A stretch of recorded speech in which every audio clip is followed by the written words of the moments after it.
Hello, everybody. Welcome to the Buckeye Weekly podcast. I am Tony Gerdeman, here, as always, with Tom Orr. And now spring football is over, Tom. And first, how are you doing? I am truly outstanding. It was so good to see you in the Horseshoe on Saturday and to get to spend an afternoon in the sunshine. And now we don't have nearly as many interviews and stuff in the middle of the week, so our schedules are freed up quite a bit. So that's exciting. Yes, the schedules are freed up quite a bit, unfortunately. But that means there's also really not a lot to talk about because we have been talking about spring football since about an hour and a half after the Rose Bowl. And I feel like we've covered everything there is to cover, and now we're just dependent on stuff happening, and it feels like last year, last off season, it just felt like there's there's always more to talk about than anything going on right now. I don't know why.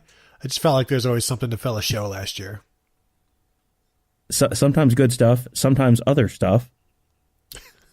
In some ways, not having stuff to talk about is not always the worst thing. It's not always the worst thing. In fact, it might be the best thing. So, we'll try to we'll cover what happened this week other than like spring football, because like I said, we've talked about that a lot, and then we've got some questions at the end.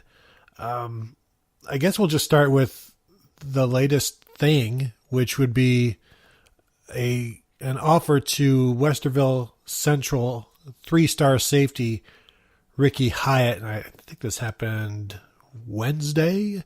Yes, Wednesday. And now, Tom, here are the rankings, and just bear with me, listeners, and don't either get too excited or too upset.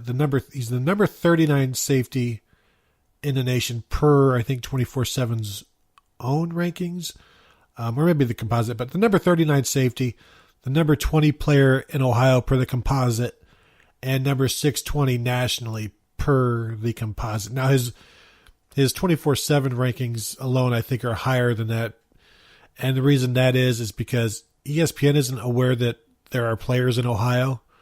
And so sometimes their rankings are like, if you're from Ohio and they don't really know you, they'll put you on a list, but they're not going to put you high up on that list. And, Scout no longer exists. So it's Rivals, it's 24/7, and it's ESPN. And even though the composite is great, sometimes the further down the list you get in Ohio, the composite is skewed way down by ESPN's lack of care or desire to look at somebody. So, he's a 3-star safety, offers from Cincinnati, from Iowa State, Michigan State. Recently, I think this past week or last week, was offered by Penn State. West Virginia is in there, Louisville is in there, Purdue, obviously Kentucky because he is from Ohio. And I believe once you get an Ohio driver's license, you automatically get an offer from Kentucky. So he's got all of that. And I was talking with somebody who knows a lot of these kids in Central Ohio today, and he said he was surprised by the offer. Good kid and all that, was just surprised that Ohio State is offering these guys. And it's not going unnoticed among the coaches and the people in Ohio that Ryan Day has attacked, or some would say settled, we can get into that, for Ohio players as quickly as he has. And Tom, for me, you've got this convergence of Buckeye fans who clamor for this every February, like we need more Ohio kids. And then you've also got the guys who pay attention to the recruiting rankings, and they see like all of these 3-star Ohio kids in April, March. You're killing the recruiting rankings.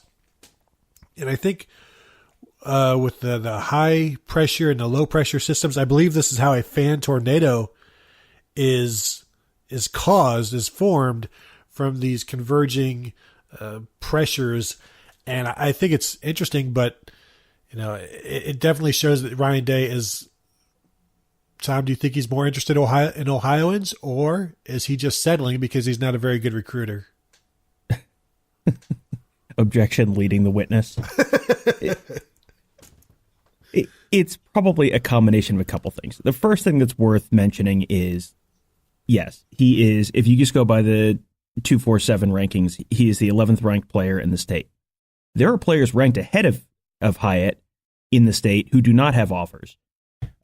Khalil Branham, who is a wide receiver from Columbus Northland who just decommitted from Michigan, he does not have an Ohio State offer right now. They are not just carpet bombing the state with offers. They're still being somewhat selective about who they're offering. And they are that which should tell you, first of all, this is not just willy-nilly running around like their heads on fire. We have to fill the class immediately. Hurry up, just get anyone we can. They're being somewhat strategic about it. They have had guys at safety, for example.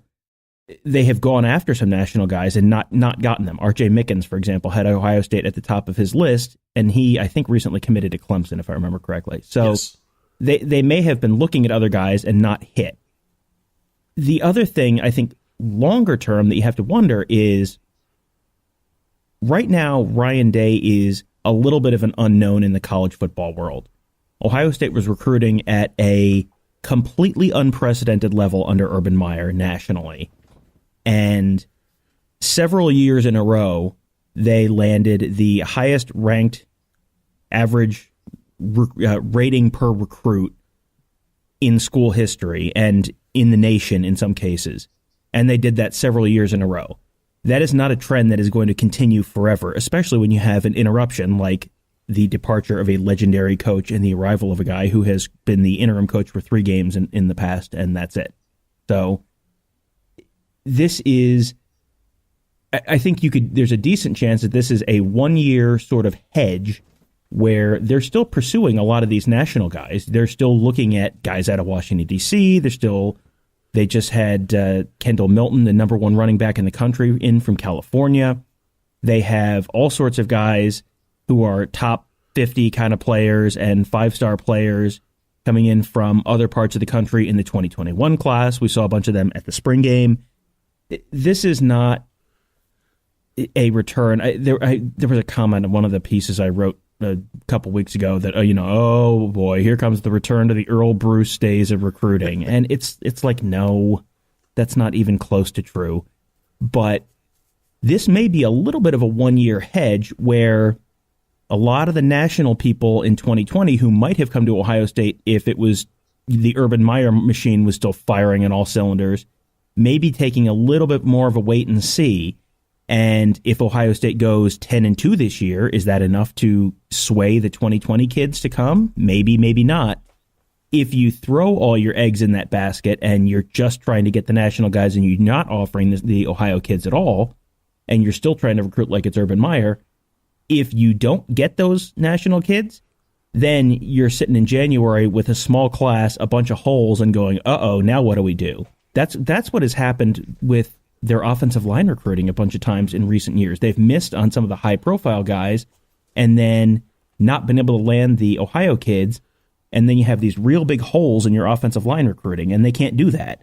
And you don't want to do that at offensive line, and you don't want to do that, you don't want to have a whole class that's like that where you're aiming just for the national guys, and if you don't get them, then you have basically a huge hole in your roster, and that's the kind of thing that can derail your program for a couple seasons. Once, if you have the, basically the donut class in the middle of your roster. So I think there's a decent chance that this is a little bit of a hedge this season, and then once Ryan Day has a little bit more of an established track record, you can start trending a little bit more back towards that Urban Meyer style of recruiting. What do you think?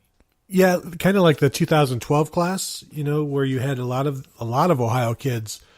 But some of those guys are Pat Elflein, Cardale Jones, Jacoby Boren, Tyvis Powell, where I think all of those guys committed maybe to Luke, maybe to Tressel. I think maybe Powell maybe committed to Tressel, but they stuck it out. And, some of those guys probably wouldn't have been offered by Urban, but when he arrived, he honored all of those commitments.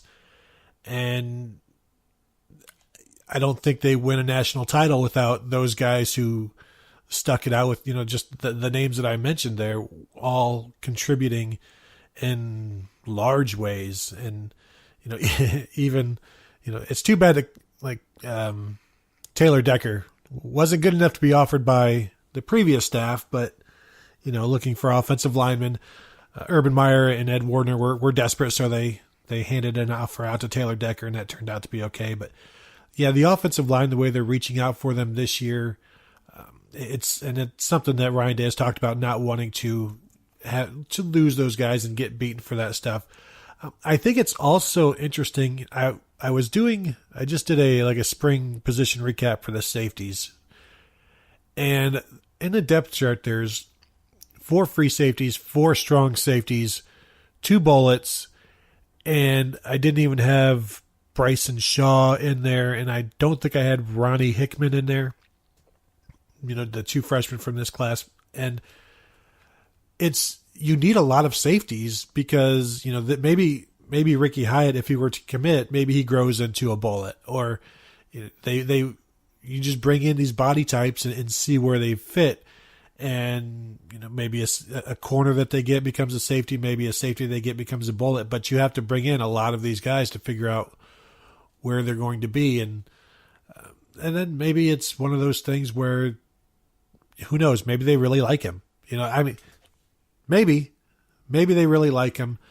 And when they're offering before camps, even, that's a pretty good sign, I would guess. But also, I'm with you, Tom. They've gone out there for, like you said, R.J. Mickens. They're still trying to land Jordan Morant, who I believe is going to be on campus again. But if you see somebody that's, in your own backyard and you like, it's okay, especially this time around, to go ahead and just see if they want to be Buckeyes. And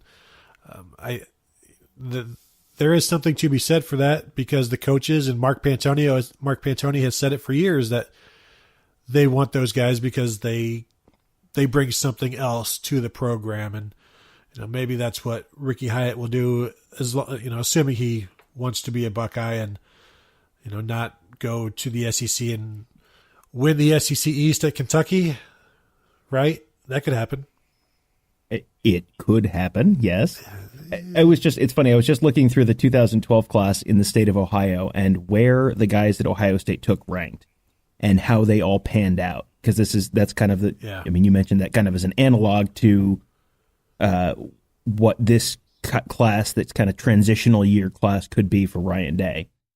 And it's interesting because some of the guys at the top really panned out. Adolphus Washington, number 1 player in the state. And then Savon Pittman did not pan out at all for various reasons. Burante Dunn did not pan out at all for various reasons. Joshua Perry did. Taylor Decker did.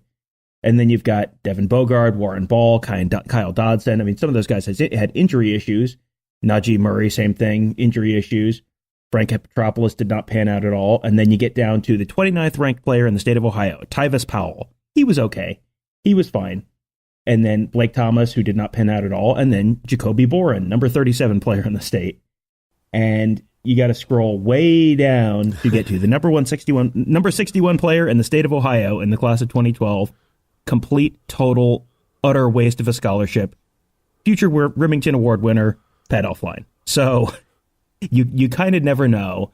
The general rule in recruiting is you're going to have exceptions to the rule. You're going to have the A.J. Hawks, who's the 3 stars. You're going to have the Mike DeAndrea, who's the 5-star, who doesn't pan out. There are all sorts of exceptions to the rule. In general, it's a safer bet to bet on the guys at the top of the list.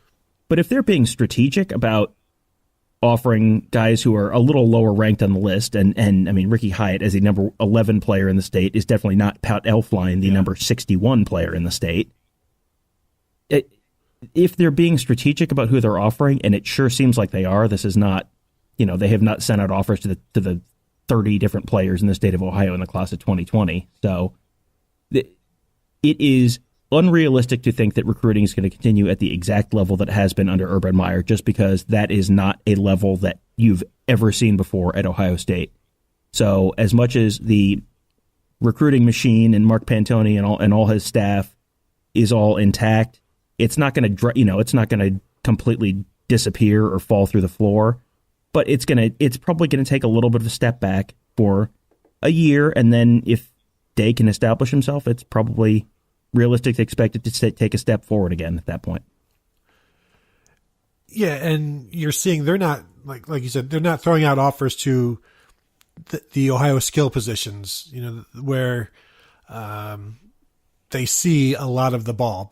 Basically, they're looking for best fits in offensive line, defensive, in the secondary, where there is some leeway as to what guys can be. But if you go and you're going to offer an Ohio State or an Ohio running back, he better be able to play running back. You offer a receiver, he better be able to play receiver.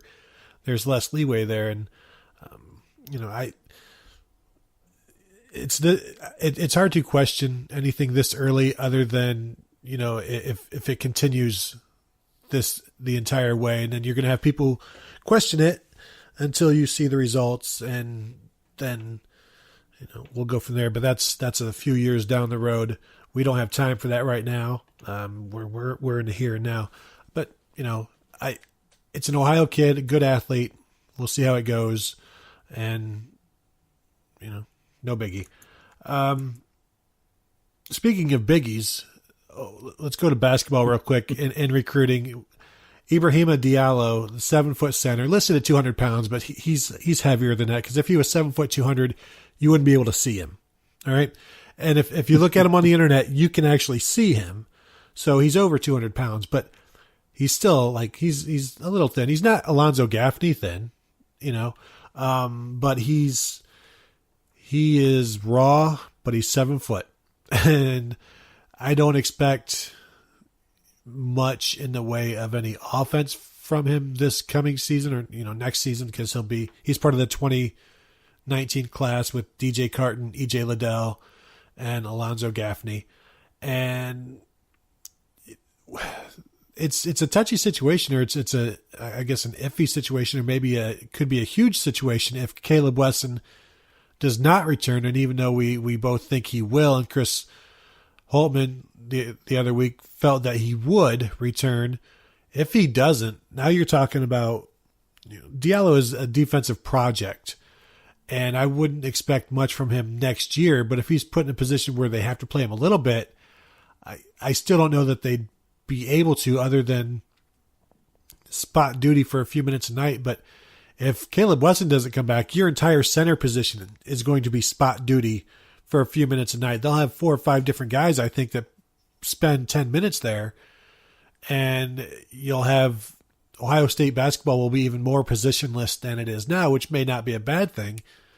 But the Holtman said he would rather have a graduate transfer, but that didn't look like it was going to happen. So they went ahead and accepted the commitment from Diallo. They probably won't bring in another guy unless it's a guy who sits this year and then sits in 2019, 2020 and plays the year after. Holtman said he would do that any year he can, find a guy who can sit for a year and then play the next year, in terms of the transfer guys. But I guess it's a big commitment literally, Tom. I don't know that it's a big commitment figuratively just yet. It's insurance is what it is. Yeah. It is Caleb Wesson is in foul trouble, and you need someone who is tall, who can play for 8 minutes a game, while Caleb Wesson sits on the bench with 2 fouls in the first 8 minutes of the first half.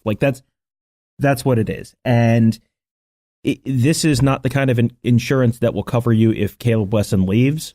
This is the Aflac, you broke your arm and you missed 2 weeks of work kind of insurance. This is not life insurance, which is what you would need if Caleb Wesson left. So it'll be fine.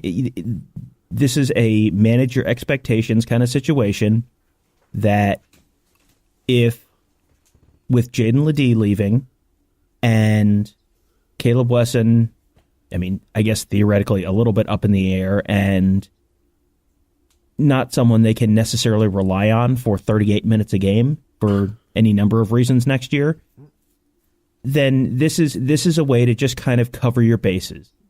And the more they have to rely on him, the worse news that is for the team on the whole. But you have another option there. You mentioned Alonzo Gaffney. He's listed at 6'9", 190.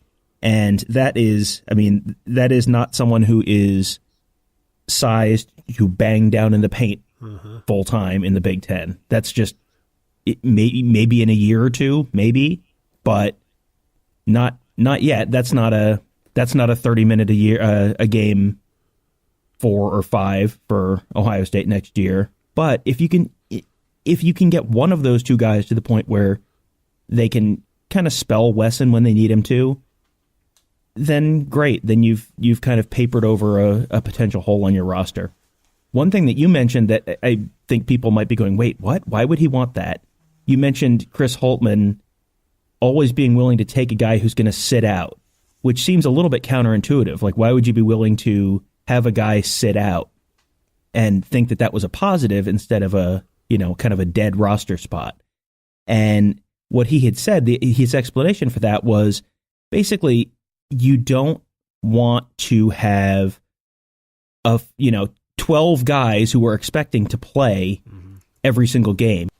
12 guys who think they're going to play 15 minutes and 8 of them think they're going to play 30 minutes. Like, the math doesn't work there. So then you have guys who are unhappy, and then you have guys who are transferring. So he's okay with having someone who he knows isn't going to play, because you're not going to have a 12-man rotation every game. That's not realistic. So he wants to make sure everyone is coming into the year with reasonable expectations of what they're going to be and how they're going to be utilized, so you don't have guys transfer. I mean, he has had a couple big men transfer just in the last 12 months. They lost Micah Potter to Wisconsin. Yep. I'm going to screw up the Micah Potter, Noah Potter thing at some point, but I didn't do it there, so good for me. Micah Potter left for Wisconsin, and now Jaden Ledee leaves, and that's two big guys who left, and Potter has come out and said it was basically a playing time issue, and I don't know if Ledee has addressed it specifically, but he didn't play a whole heck of a lot, and he may have come in with the expectation he was going to play more. So that has to be a concern, because there are not that many minutes to go around, because you got Kyle Young there, you've got Caleb Lesson there, and so you're not going to play 35 minutes a game. So that's why he viewed that as actually kind of a positive if someone is going to come in and know they have to sit out, because that's someone that you don't have to manage expectations on playing time with that person. Yeah, and they've got that now in C.J. Walker, the transfer from Florida State, who had to sit out for, because he was transferring. So now next year he'll come in and he'll play. But when they lost Micah Potter, when they did, I mean, that's not something that is easily overcome, and that you have to adjust everything. And now everybody kind of moves up a spot or has to play out of position a little bit, like Kyle Young did. I mentioned the graduate transfer. That's what they got Keyshawn Woods in, and that worked out well down the stretch for them. Tom, there's a proposal by, coaches, or it's going to be voted on here soon, about the graduate transfer rule, and some people want the scholarship to be tied up for 2 years. Basically, if you bring in a graduate transfer, they want that to count against your either 13-man limit in basketball, your 85-man limit in football for 2 years if he doesn't graduate. And I don't understand it, other than it's smaller schools who are tired of losing players, and these players that they have developed, and they've gotten 4 years out of them. They graduate and they go play at a bigger school. They're tired of losing those guys, and I understand that.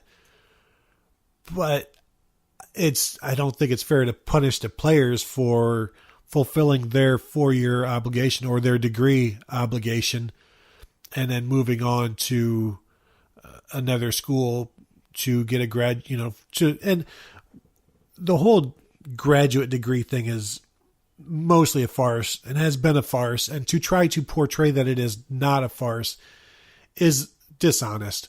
Yeah, they have to find a graduate program that is not something that is offered at their school, which is silly and dumb, and it's a way to make it seem like it's not just for athletics, but it's entirely about athletics.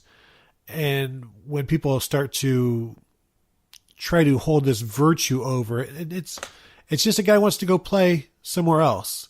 And what is so terrible about that? Yeah, like I said, these schools have developed and devoted time, but they got time back, they got results back, and the obligations have been met. So why try to punish those players by punishing the schools they go to? I'm worried that this might actually pass because there are more.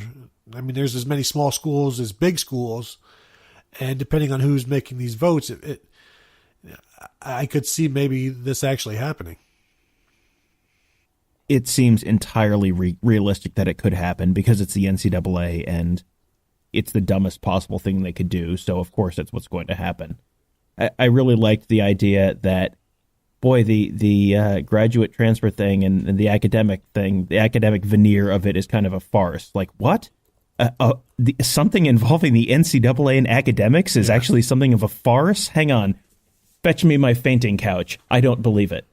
It's one of those things where the NCAA wants to cloak everything in academics when it's real convenient for them and when it helps them not have to pay the players or whatever it is that they need at that moment. That's when academics are important. And then in this case, whatever small number of players it actually would hurt in terms of their chance to go be a grad transfer somewhere else, then it doesn't matter because it's inconvenient for coaches. Like, you're getting, even if you're a small school coach, you're probably getting paid $300,000, $400,000. Like, sorry, sweetheart, figure it out. I don't know. That's not my problem. You're getting paid to solve these problems, and I don't think the NCAA's biggest problem is the student athletes have too much freedom. Like, I think if you had to rank the number of problems that the NCAA has at any given moment, that would rank pretty darn low on the list. So, yeah, I think it's kind of ridiculous that, yeah, sure, I'm sure it is inconvenient for you, but that's really too bad. Life is not always convenient. Sorry. Like somebody on the message board said, why don't the schools who have one and dones, why don't those scholarships last for 4 years? Like, they get penalized if they lose somebody, a one and done. You go recruit this guy and he leaves. You know what? If you're going to penalize schools for bringing in players that aren't graduating, and that's what this is cloaked under. The fact that they're not getting these graduate degrees, but even the players who graduate, like fifth-year seniors who are in grad school, those players aren't necessarily getting a graduate degree. They're just continuing an education. Like, I think JT Barrett mentioned that after he graduated, he had one class that he took online or something like that. So, and he was happy because he could just focus on football. Where's the academic integrity there? And there's no problems with that. The NCAA has no problems with that. Why aren't they monitoring that as well if they're so worried about attaining this degree? And, if we're really super going to be anal about it, why isn't APR affected by the lack of graduate degrees? If you're starting a graduate program and you don't finish, why aren't you negatively affected there?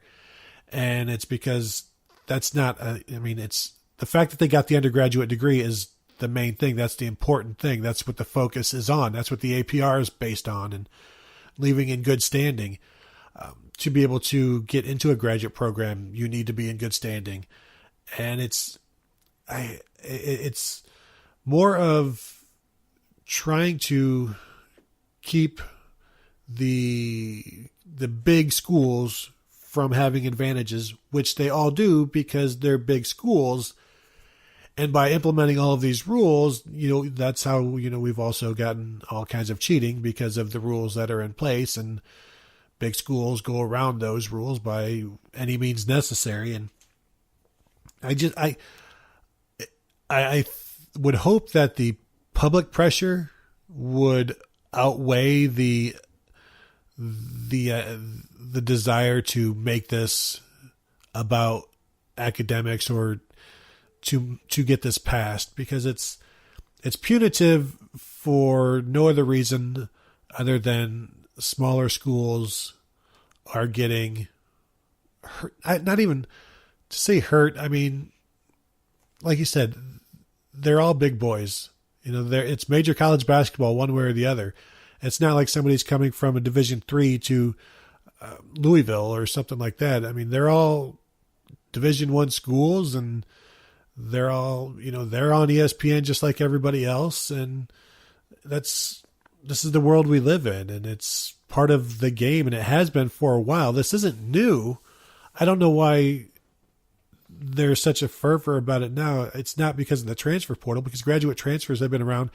I mean, it's a bigger part of basketball than football. And I don't know why now it's become this thing, other than, I guess, the amount of coverage, Tom. It's now that there's so much coverage about it and people talk about it, it's no longer like, I can't even call it a dirty secret. It's just no longer a secret. And it just seems pointless to me. Well, it's pointless, it's stupid, and it goes against what the NCAA kind of purports to be its mission, because the grad transfer thing incentivizes you to graduate. Right. That is a benefit to graduating. What does the NCAA pretend it really cares about? Student athletes graduating. And if you go to okay, let's use Jonah Jackson, for example, from Rutgers, who is transferring to Ohio State this year. I don't know what he's going to be studying in grad school.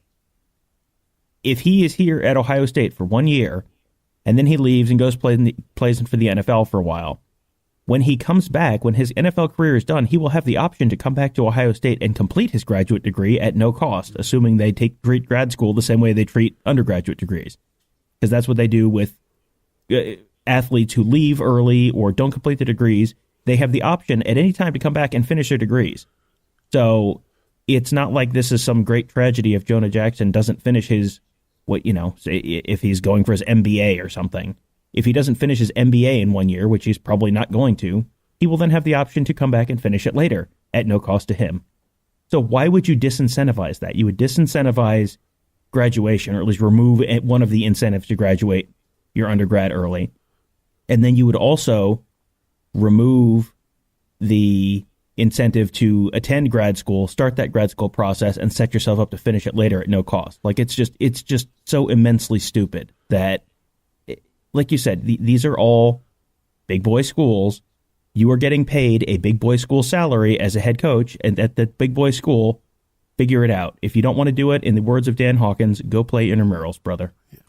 You'd also be costing somebody the opportunity to play at Ohio State. They wouldn't have that. They would either not have that scholarship available, or they would have to cut somebody, basically. So I don't know, maybe it's like the trickle down economics of sports, of college sports, where, yeah, you can take this guy, but now it's going to cost you a spot next year. And maybe that guy will eventually, some of that talent will trickle down to us. But it's, I don't like it. And it's not just because we cover big schools. It's because these players have met their obligations and are being punished for it. And it's wrong. And I won't stand for it. I probably won't do anything about it, which is what I mean by I won't stand for it. I will sit here. I'll probably write something angry and use a picture of Mark Emmert like superimposed over the poop emoji or something, like really mature. I'm going to handle it like a really mature way.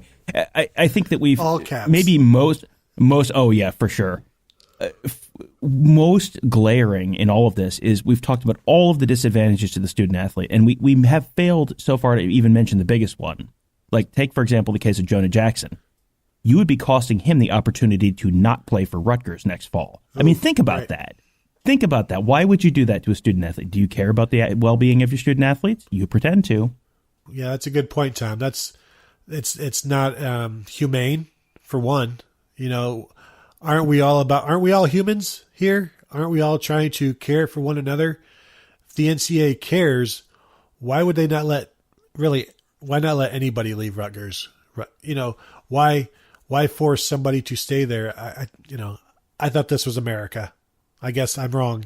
This is like Canada. Or they're gonna let Chris Ash leave at the end of this year. So I mean, why would they not let all the players leave? Seems only fair. He will transfer to Ohio State for 1 year as well. Tom, let's shift gears to something that I know you love to talk about. You love talking about when ESPN does something that makes Buckeye fans mad, because you really believe that people should pay attention to those things. And you are very emphatic to take anything ESPN says to heart and allow it to just bubble up into your gut and into your bile and then eventually come out through your keyboard strokes.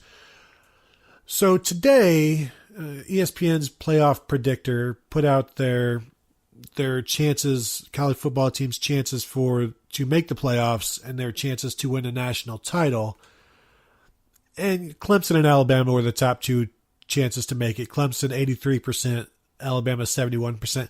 I don't really know the formula that they use, but I think there are numbers involved and players. I don't know that for sure, but I believe those are the two main components. So you've got Clemson, Alabama. Number 3 to make the playoffs was Michigan at 41%. They were the number 4 team to win it all at 7%. Penn State was 8% chance, 8% likely to make the playoffs. Ohio State just 6%. Michigan is like 7 times more likely to make the playoffs than Ohio State. And they are over 7 times more likely to win the national title because Ohio State's chances are under 1%, just like Penn State. They've got Oregon at 1%, which is saying they have a better chance to win the national title than Ohio State. LSU and Ed freaking Orgeron is at 6% with, granted they do have Joe Burrow, but Tom, Michigan over Ohio State, I believe it. I believe Michigan should be favored over Ohio State in this regard. I think we should go ahead and embrace some debate here. Tell me why Ohio State should be ahead of Michigan, and I'll tell you why you are wrong. Let's see. I guess because of literally the last 2 decades of history indicates that there's a decent chance that Michigan will not win its regular season finale. That's probably one. Okay, you got a list here. You got more than just one reason. Okay, go ahead. Honestly, I think looking at that list, I think the formula it probably involves you get a whole bunch of bonus points if you have your starting quarterback return. Would be my guess as to why that actually is, because Michigan has Shea Patterson back. Ohio State does not have Dwayne Haskins back. So if it is a pure formula driven thing, that's something that could skew those numbers a little bit. Ohio State's schedule this year is actually not particularly favorable. They have a bunch of kind of difficult back-to-backs. Michigan's is not super favorable either. Honestly, Michigan having a 41% chance to reach the playoff seems very high. I think there's a decent chance that the Big Ten East again does not get a team in the playoff because everyone has a somewhat difficult schedule. Penn State has to come to Ohio State. Ohio State has Penn State and at Michigan in the final 2 weeks of the regular season, which is just ludicrous that the Big Ten has scheduled it like that.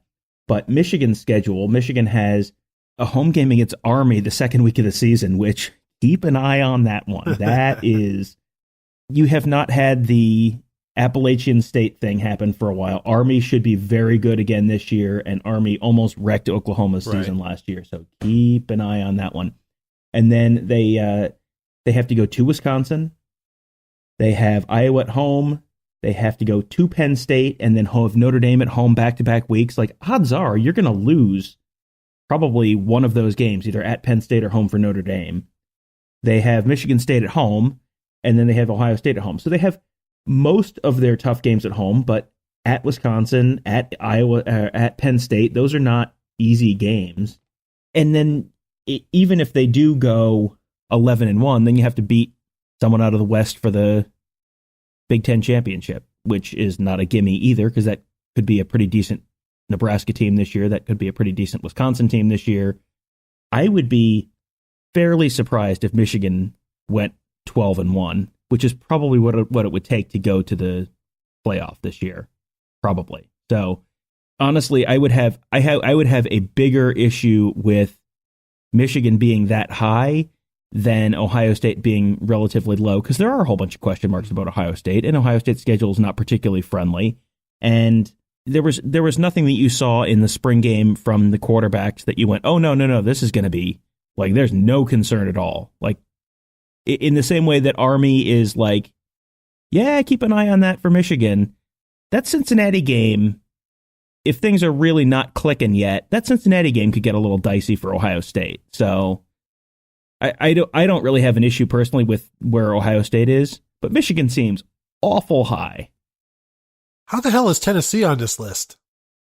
And granted, they're at 2%, but how? And Missouri. Is it just literally a list of states? I'm so stupid. I'm looking at a map. This is not a list of percentages. This is just a map with road signs. That's my bad. I was looking at Route 2 in Tennessee. I feel so stupid. Yeah, Michigan is ridiculously high, and whoever came up with this is high as well. But I will say, Michigan does have Shea Patterson back. They don't return any running backs. Maybe they return Chris Evans, which I think is fine. Rashawn Gary is gone, which I think is good for them. Devin Bush is gone, which is bad. But Jim Harbaugh is back, and he is a quarterback whisperer. And Shea Patterson is a quarterback with 2 ears. So that's double learning, okay? And also, Josh Gaddis, the new offensive coordinator, is an offensive genius. So Michigan has a quarterback whisperer and an offensive genius. Ohio State has neither of those, okay? Granted, they do have 2-eared quarterbacks. But if you don't have anybody whispering in those ears or being a genius in their faces, I don't know how you'd be a genius. But Michigan has the advantage there. Don Brown is back. His mustache is back. He is no longer held down by Al Washington and Greg Madison. He can finally do his own thing, which is an 11-man blitz. So that's going to be fun to watch. Also, the game this year between Ohio State and Michigan is in Ann Arbor.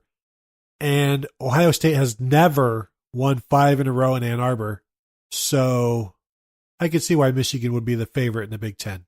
One thing that you did not mention there, and one honestly, like very serious concern with Michigan, like Josh Gaddis is great. And if everything works the way it should and Jim Harbaugh actually does keep his grubby hands off the offense, they could actually fix some of the issues they have. That doesn't fix the fact that they've got a fullback, Ben Mason, running at defensive tackle right now. No, like, do you remember the 2007 Ohio State season where they were just like loaded for bear just about everywhere, and they had crappy defensive tackles, and boy, howdy did that not work out towards the end of the year. Michigan has real depth problems at defensive tackle. Like, they don't have great defensive tackles, and they also don't have depth there. That is the kind of thing that you can just have great talent everywhere else. And Michigan has pretty good talent everywhere else. They don't have amazing talent everywhere else, but they've got pretty good talent everywhere else.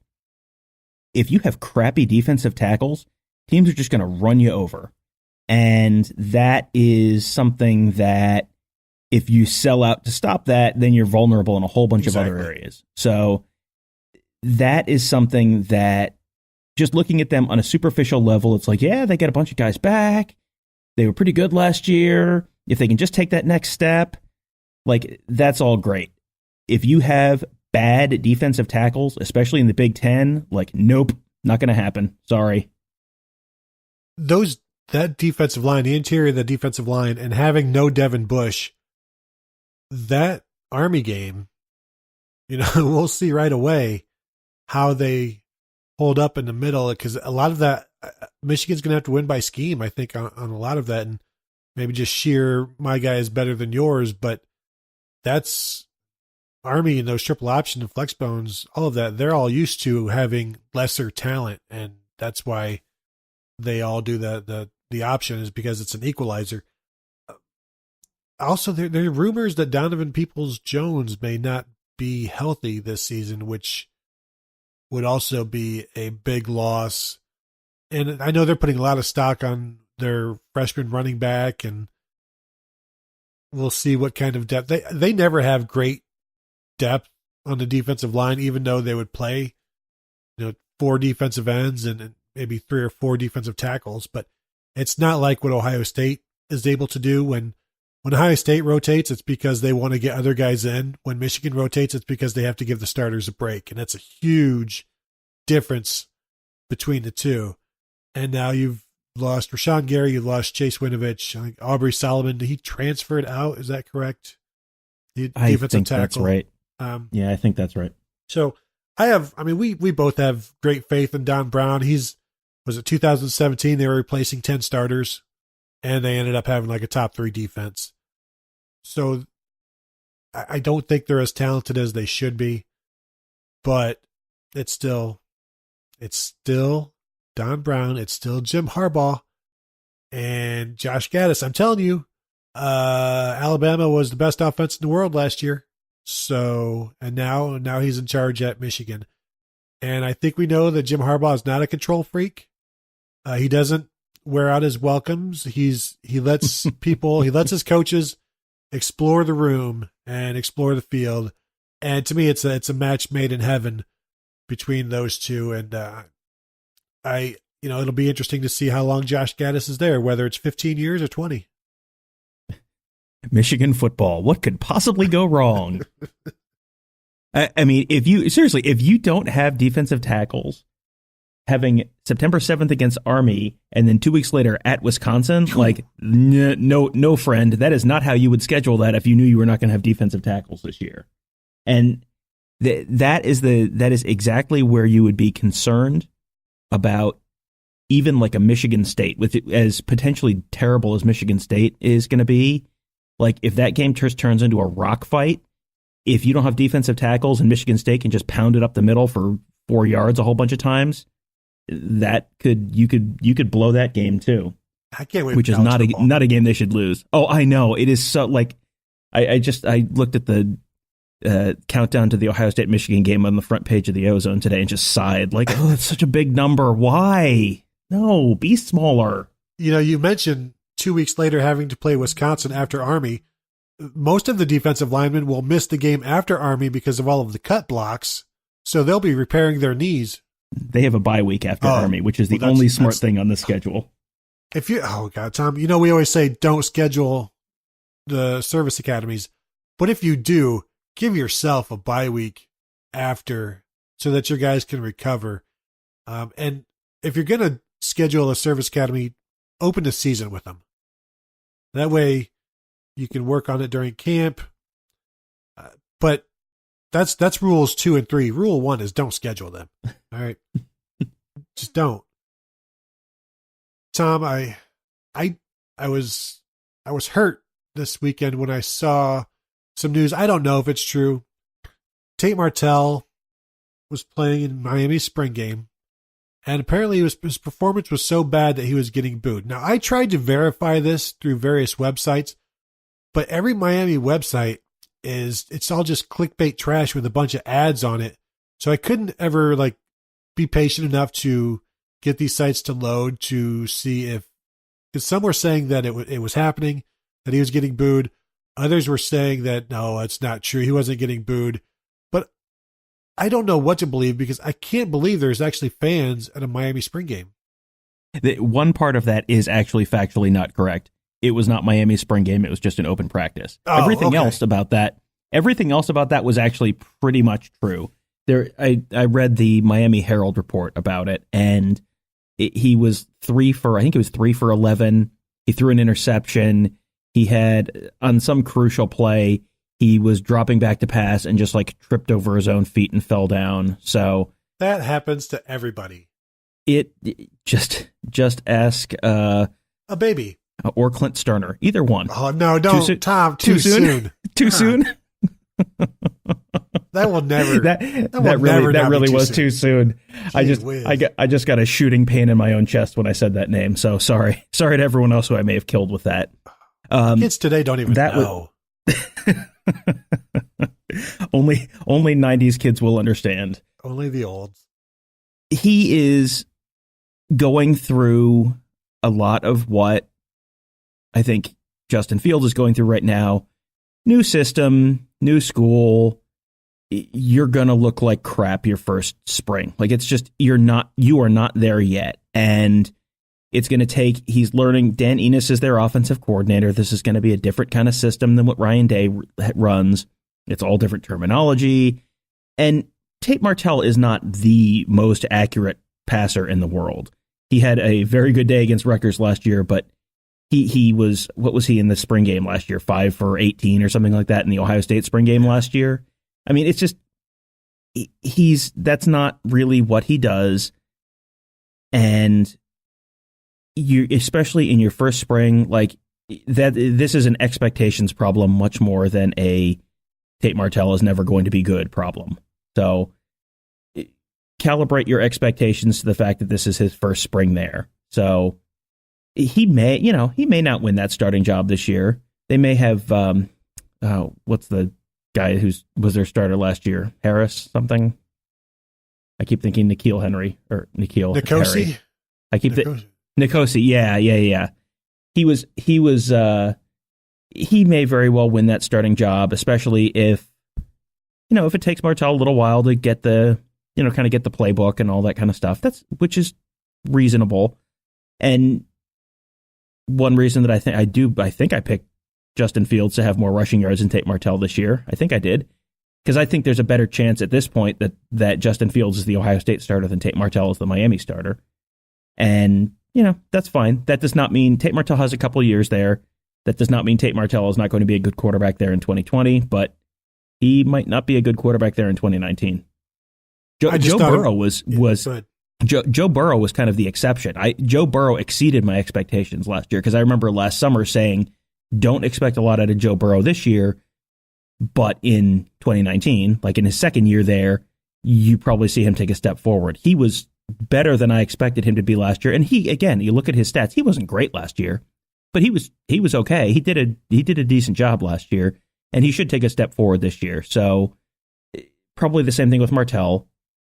He's probably not great this year, but give it another year in the system, and then he probably has a chance to do something good next year. I will take issue with one thing you said when you mentioned that Miami fans may be having unreasonable expectations, which to me, nothing could be further from the truth. I believe Miami's fans always have realistic expectations when they believe they should be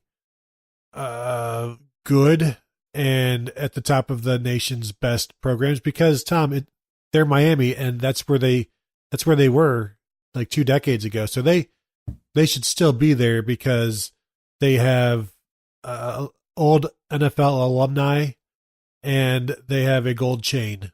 So everything about Miami should still be the best in the country. And there's not a single Miami fan who is delusional about anything. They are all realistic. And if they think that Tate Martell wasn't good enough and they want to boo him, normally I would say, how dare you boo Tate Martell? If Tate Martell isn't good in your offense, it's because your offense is bad. But with Miami fans, they are some of the most well-reasoned, knowledgeable, astute, game attending. Let's not go crazy. All right, you've ruined the moment. Let's move on. I ruined the bit. Sorry. You went too far. All right, you made it too outrageous. So yeah, we'll see what Tate does. I want to watch him play this year. We joke about it, but when we talk about looking forward to the season, I like the fact that the Miami-Florida game, right, has moved to week 0, and it's going to be there for everybody to see, good or bad, and it's a fun way to kick off the season. Tom, anything else before we run through these listener questions, which we don't have many, which is a great thing. We're glad to get to answer all of your questions for as long as that takes, as long as that doesn't take very long. No, I think we should just get started. First one from Indiana Buckeye. As of right now, which is in better shape, offensive or defense? I don't know. I think they're both in pretty good shape.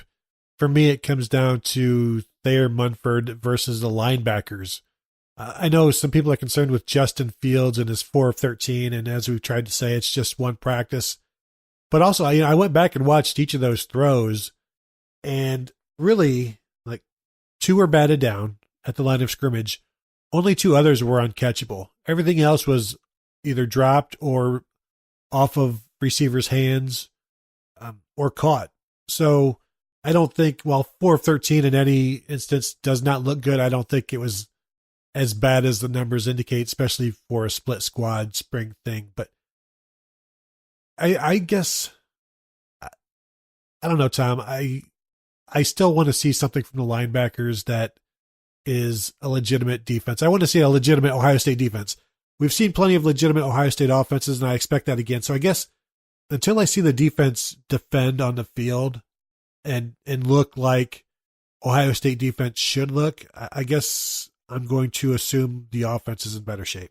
In general, this time of year, the defense is probably a little ahead of the offense, but for the fall, I think the entire question boils down to, tell me how Thayer Munford is doing, and then I'll tell you who's in better shape right now. That's really it. If Thayer Munford is playing, I would probably take the offense, because that, I think, answers my biggest question. The quarterback, the quarterback will figure itself out. Like, if Justin Fields is not a great thrower, they have enough other weapons on offense that they'll be fine with his legs, and they can be a more run-based game, and they'll be fine. The defense, there's still some questions, and I think they're still sorting some things out. I think we have more of a sense of what that defense is going to look like, and we have probably more of a sense that they've got guys they can make it work with. Right? I mean, would you agree with that? Like, do you feel more confident that they're going to have a functional defense this year than you did at the start of spring practice, right? Yeah, I think they have all of the pieces they need.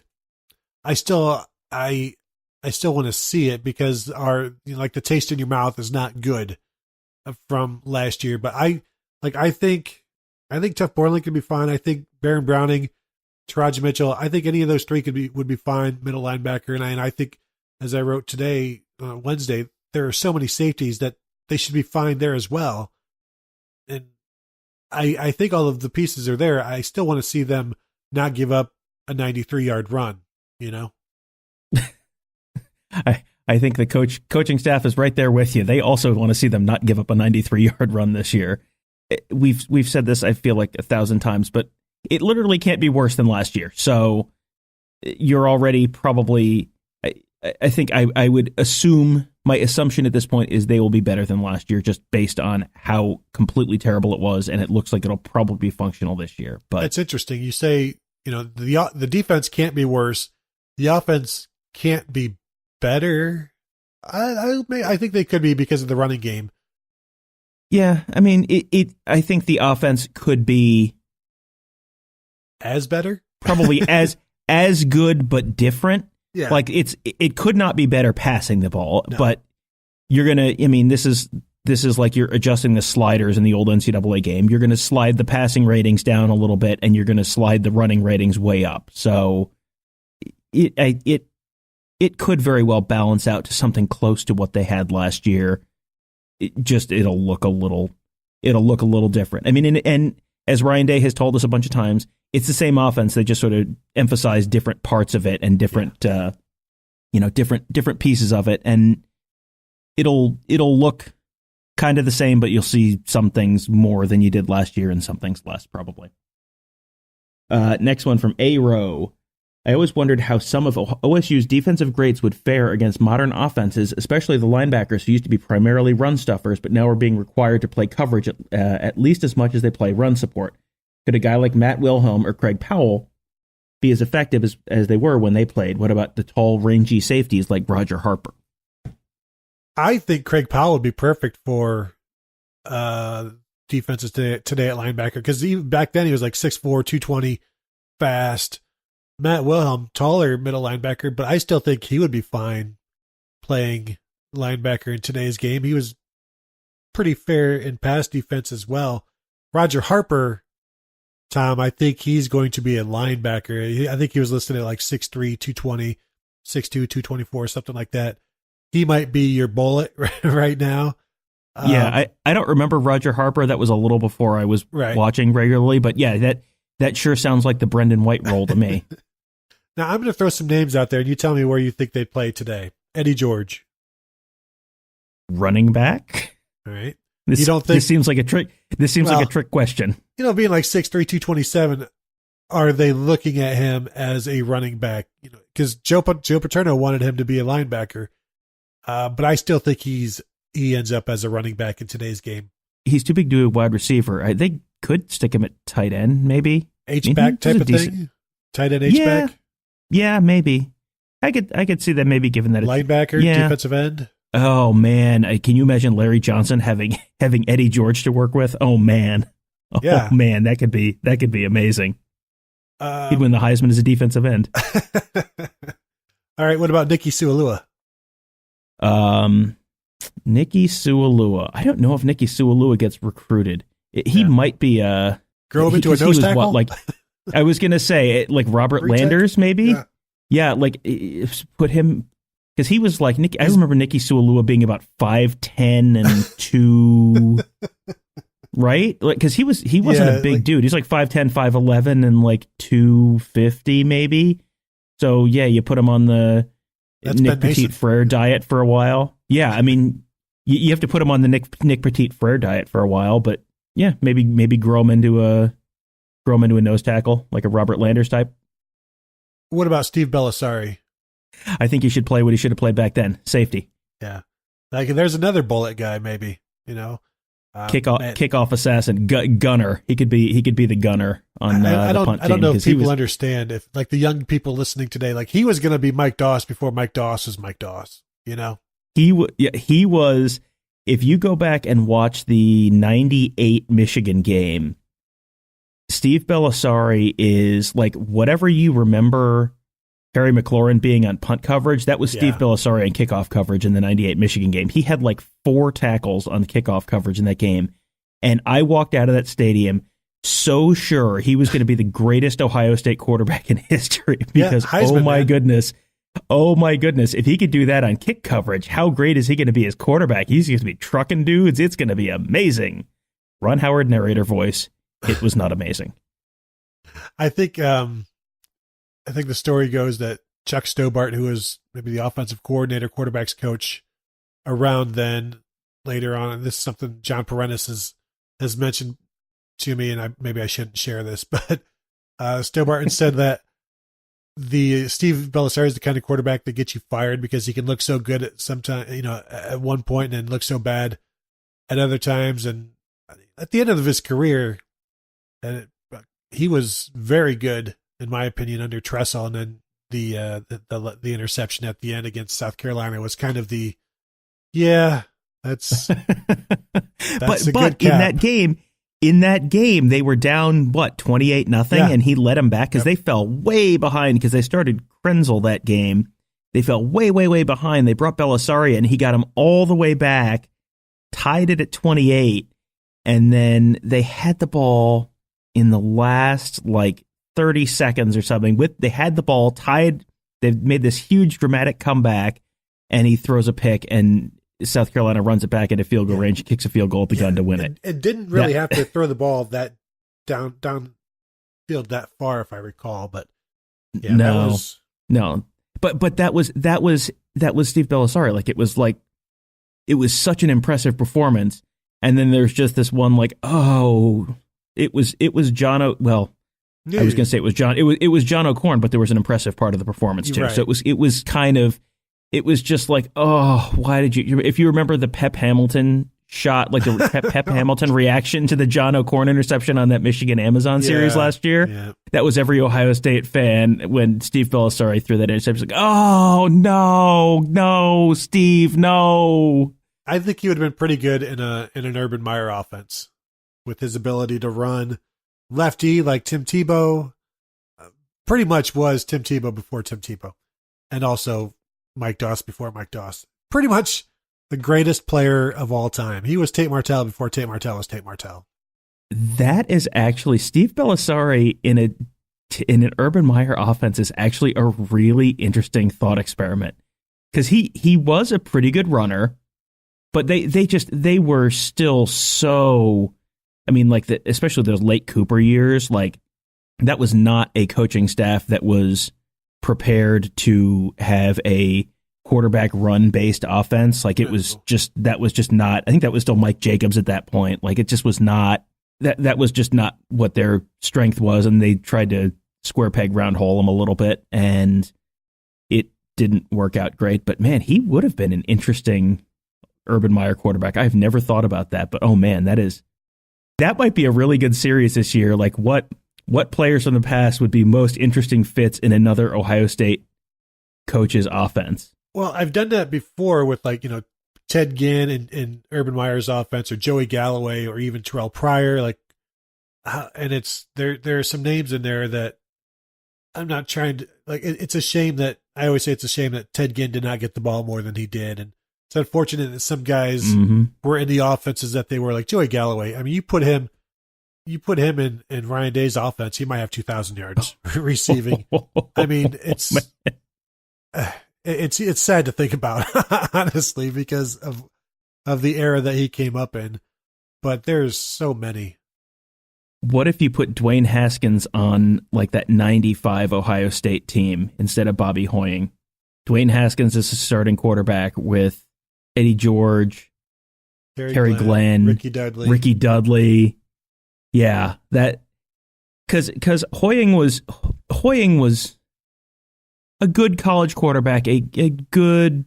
I mean, he was a kind of almost passable college quarterback as a sophomore, pretty decent, okay as a junior, and then good as a senior. But if you put like a next level quarterback on that, working with Walt Harris in that offense, that might have been a. I mean, that could have gotten them to a national. Well, that doesn't tackle Tim Yakabatuka, but that they might have outscored Michigan that day. They might have won 38-31. Right. Yeah. Oh, throwing to those guys like Ricky Dudley down the middle of the field and Terry Glenn everywhere. That's another interesting what if. A time machine piece. One other name I'll give you, Antoine Winfield. I think Antoine Winfield does exactly what he did then. Again, maybe you put him against slot guys. Right, that's what I'm thinking. I think because he's so short, that's where they would just automatically put him and never move him outside. He's the guy who just covers Donovan Peoples-Jones and all those like little, shorter, speedy dudes. Yeah, maybe you slide him inside and he's that guy now. And then he's there for TFLs and all of that.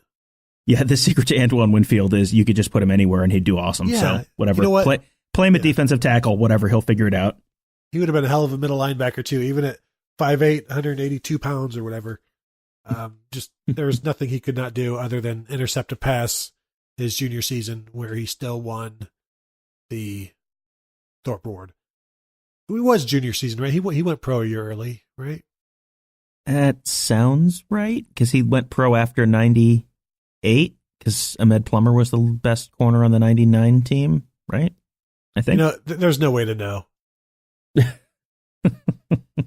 Or what's the if only they printed out hard copy media guides, we could still look these things up, but I'm not going to get it on a computer. Come on. No. Next one from @burner_account69. How different did the offense look in the practices you guys have seen versus what we saw Saturday? Were you both expecting to see anything that we didn't see on Saturday? I think the only thing that we didn't see that we've seen before, the main thing was the under center stuff, because I don't recall there being any of that in the game. No. So for me, that was the big thing. You didn't really see any of the quick sweeps to the Z's. I think there was one. I don't even know if there's any to the H's. And really not a lot of screens, so just very basic. And we don't know if we'll see under center this season. I assume we will, but they worked quite a bit on it to see what it presented this spring. So you would think they would continue that because Mike Yurcich likes it. And we've seen what happens when you bring in a big name assistant and don't let him do stuff. He ends up leaving after a year. You think Mike Yurcich's year is going to be as bad as Alex Grinch's year was? No, I don't. Maybe close. I keep reading all these fawning Alex Grinch profiles, and it's like, really? I mean, I guess, maybe. We'll see. Yeah, I don't think there was anything on Saturday that I was shocked that we didn't see. The coaching staff knows that game's on TV, and they are not going to show a ton of stuff. They're going to keep it all pretty basic, and they want to keep it pretty basic because you don't have to you don't have to show anything crazy off. You don't have to. You're not trying to really blow anyone's mind with what you're doing. You want to keep it kind of the basics, so you kind of have a decent baseline for comparing players and that kind of thing. So I wasn't really. I kind of go into spring games expecting to not see a whole lot, and that game pretty much delivered that. So that's fine. Like that's kind of what you're going to get at a spring game. That's what a spring game looks like. So, but yeah, they didn't run the under center stuff. I assume we'll see the under center stuff at some point this fall, but there's stuff they practice that they don't actually run in games. We heard all about the Dobbins-Weber backfield last year, and it never happened. So, sometimes they practice stuff and don't end up running it for one reason or another. But I would assume you're going to see that at some point this fall. There's no reason to put it on tape right now. I mean, right. And defensively, we've talked, all spring about the bullet, and I don't believe they even ran it on Saturday, because when Brendan White and Justin Wint were out there, from the most part, what I saw and what I was paying attention to, they were both at safety. So it wasn't like they were lined up at linebacker, although I didn't go through and chart every single play when I was just trying to find random plays to see where they were, and they were always at safety. So there's no reason to show much of anything. Just be happy that we're allowed to see it and experience vision of helmets and jerseys. And that's really what it's all about. Yes.